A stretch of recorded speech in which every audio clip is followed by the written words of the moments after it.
Cherry White, may patutsada laban kay Gray? Gray, sukdulan nga ba ang kakapalan ng muka kaya nagawa itong gawin kay Cherry White?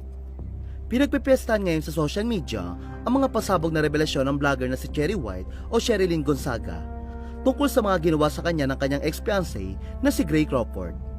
Hindi na magawa pang manahimik ni Cherry White matapos siyang sunod-sunod na paringgan ni Gray sa social media. Ayon pa kay Cherry White, nanahimik na sana siya at gusto niyang kalimutan ang nangyari sa pagitan nila ni Gray. Sa katunayan, gusto niya makipagkaibigan dito dahil maayos na ang lagay niya pagkatapos sa pinagdaanan niyang depression. Matapos mawala ang baby nila ni Gray dahil sa ectopic pregnancy niya na mas pinalala ng stress sa pinagdaanan niya dahil kay Gray. Pero talagang sinusubukan umano ni Gray ang kanyang pasensya matapos ito mag-post kamakailan ng mga pasaring laban sa kanya. Isa sa mga post si Gray na umani ng reaksyon mula sa netizen ay ang sinabi nitong ang hirap ma-inlove ngayon.